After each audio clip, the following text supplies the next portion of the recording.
Welcome to the Psychology of Us. I am Professor R.J. Starr, and I want to briefly discuss the psychology of overconfidence.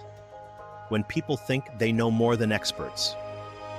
Imagine a world where someone with no medical training believes they understand complex health issues better than scientists and doctors. Where years of research can be dismissed with a few hours of internet searching? Sounds extreme? It's happening all around us. But why do some people feel so certain in their ability to challenge expertise? Psychologists call this the Dunning-Kruger effect, a cognitive bias where people with little knowledge overestimate their competence. When someone knows just a little about a subject, they may feel like an expert. But the deeper they go, the more they realize how complex the topic truly is. True experts tend to be less certain because they understand the nuances. They see the details, the exceptions, the limitations of the research. But those with only surface-level knowledge don't have that same hesitation. The result? A paradox, where those who know the least often feel the most confident. So where does this rise of anti-expert culture come from? Throughout history, experts have often been met with skepticism. But in recent years, we've seen a shift. One where expertise itself is treated as suspect. Why? Part of the reason is access to information. The internet has made it easier than ever to learn about complex topics, but it's also made it easier to fall into misinformation. And when people confuse familiarity with understanding, they feel emboldened to challenge those who have spent decades studying these subjects. There's also the emotional appeal. People want simple answers to complex problems. Science is messy, it evolves, it self-corrects, it admits uncertainty. That can be frustrating. But a confident voice, promising easy solutions and exposing supposed corruption, can feel more reassuring than the slow and careful process of real expertise. That brings us to the psychology of misinformation. Once a belief takes hold, it's difficult to change, even when presented with strong evidence. This is due to a mix of cognitive biases. Confirmation bias makes people seek out information that supports their existing views, while ignoring anything that contradicts them.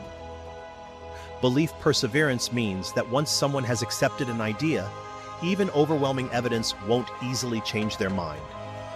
The more an idea feels personally meaningful, the more resistant people become to letting it go. When someone encounters a viewpoint that aligns with their emotions or personal experiences, it can feel more true than scientific data, which often requires a deeper level of analysis. Emotion wins over logic. And what about the allure of mocking the system? For some, going against the system isn't just a personal belief, it's an identity. Mocking experts, rejecting data, and making science a punchline can feel like rebellion, a way to stick it to institutions they don't trust. And yes, sometimes it's amusing. Watching a well-dressed scientist struggle to respond to a snarky media personality can feel like a win for the underdog. Seeing a government agency questioned and ridiculed can feel like justice. But while it may be entertaining, it also has real-world consequences. Public mockery of medical expertise isn't harmless. It undermines trust, fuels reckless policies, and ultimately, costs lives.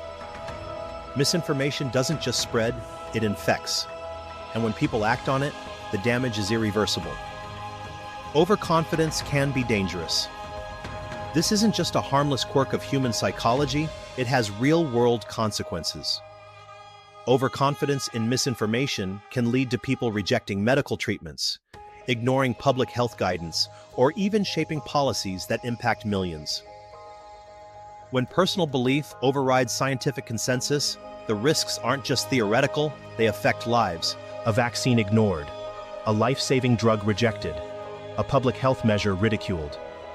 These choices don't happen in a vacuum. They create ripple effects, ones that can be measured in suffering and loss. So how do we move forward? It starts with intellectual humility, the recognition that expertise is earned, not improvised, not politically sanctioned, and not granted by authority or popularity. It is cultivated through years of rigorous study and experience. Science isn't perfect, but it is the best method we have for understanding reality. Rejecting it doesn't make someone a free thinker, it makes them vulnerable to manipulation. Instead of mistaking confidence for competence, We must learn to ask better questions, seek evidence over opinion, and recognize the limits of what we know. True critical thinking isn't about rejecting expertise, it is about understanding why expertise matters.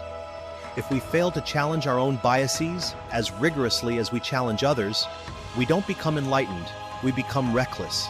And when personal belief replaces scientific truth, the cost isn't just misinformation, it is measurable harm, preventable suffering, and real lives lost.